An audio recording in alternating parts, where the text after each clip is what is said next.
ముచ్చటగా మూడోసారి మాజీ ఎమ్మెల్యే ఎస్వీఎస్ఎన్ వర్మకు సీఎం చంద్రబాబు మొండి చేయి చూపించారా?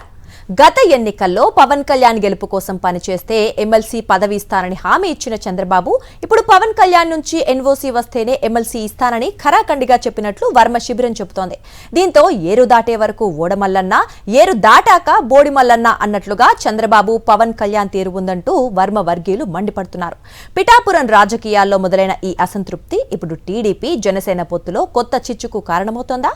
గత సార్వత్రిక ఎన్నికల్లో మాజీ MLA SVSN Varma Pithapuram ticket పై ఎన్నో ఆశలు పెట్టుకున్నారు. కానీ జనసేన అధినేత పవన్ కళ్యాణ్ పిఠాపురం నుంచి బరిలోకి దిగడంతో వర్మ శిబిరం అసంతృప్తికి గురైంది.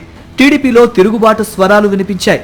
దీంతో వర్మను పిలిపించుకొని స్వయంగా చంద్రబాబు బుజ్జగించారు. పొత్తు ధర్మంలో భాగంగా పిఠాపురం సీటును త్యాగం చేయాలని, కూటమి అధికారంలోకి వస్తే ఎమ్మెల్సీ పదవి ఇస్తానని హామీ ఇచ్చి వర్మను ఒప్పించినట్లు వర్మ వర్గం గుర్తు చేస్తోంది. చంద్రబాబు మాటలను నమ్మిన వర్మ తన కుటుంబంతో కలిసి పవన్ కళ్యాణ్ గెలుపు కోసం పనిచేశారు. కట్ చేస్తే పవన్ కళ్యాణ్ పిఠాపురం నుంచి ఎమ్మెల్యేగా గెలిచారు. డిప్యూటీ సీఎం పదవితో పాటు 5 శాఖలకు మంత్రిగా బాధ్యతలు చేపట్టారు. ఇక తనకు ఎమ్మెల్సీ పదవి రావటం లాంఛనమేనని వర్మ భావించారని ఆయన వర్గీయులు భావించారు. కానీ మొదటి దఫా ఎమ్మెల్సీ భర్తీలో జనసేన నేత హరిప్రసాద్ కు అవకాశం దక్కింది. రెండోసారి భర్తీ చేసిన ఎమ్మెల్సీ పదవుల్లో పవన్ కళ్యాణ్ సోదరుడు నాగబాబుకు అవకాశం వచ్చింది. దీంతో ఎమ్మెల్సీ ఆశలు పెట్టుకున్న వర్మకు మరోసారి నిరాశ ఎదురైంది.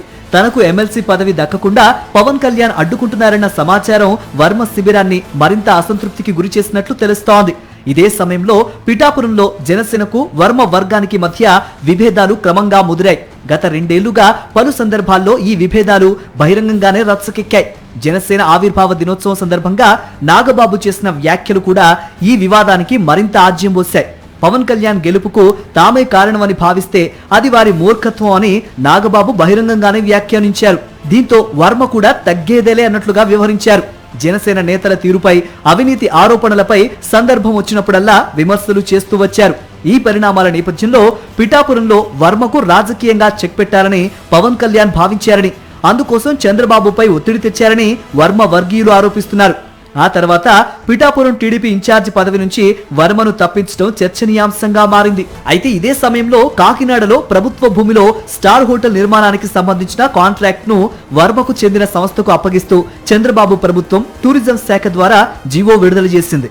ఎమ్మెల్సీ పదవి దక్కకపోయినా ఈ అవకాశం తనకు రాజకీయంగా కొంత ఊరటనిస్తుందని వర్మ వర్గం భావించినట్లు సమాచారం. అయినా ఎమ్మెల్సీ పదవిపై వర్మ ఆశ మాత్రం చల్లారలేదు. గవర్నర్ కోటాలో 2 ఎమ్మెల్సీ స్థానాలు భర్తీ కానున్నాయన్న సమాచారంతో మరోసారి ప్రయత్నాలు మొదలుపెట్టారు. గత కొద్ది రోజులుగా విజయవాడలోనే ఉంటూ ఎమ్మెల్సీ పదవి కోసం లాబియింగ్ చేసినట్లు ఆయన వర్గీయులు చెబుతున్నారు. చివరకు చంద్రబాబు వర్మను పిలిపించుకొని అసలు విషయం చెప్పినట్లు సమాచారం. ఎమ్మెల్సీ పదవి ఇవ్వాలంటే పవన్ కళ్యాణ్ నుంచి ఎన్ఓసీ తప్పనిసరి అని, పవన్ నుంచి నో అబ్జెక్షన్ సర్టిఫికేట్ వస్తేనే ఎమ్మెల్సీ పదవి ఇవ్వగలవని చంద్రబాబు స్పష్టం చేసినట్లు వర్మ శిబిరం చెబుతోంది. దీంతో వర్మ తీవ్ర నిరాశకు గురైనట్లు తెలుస్తోంది. ఇప్పటికే 2 దఫాల్లో ఎమ్మెల్సీ అవకాశం దక్కకపోగా మూడోసారి కూడా చివరి నిమిషంలో షాక్ తగిలిందని ఆయన వర్గీయులు ఆవేదన వ్యక్తం చేస్తున్నారు.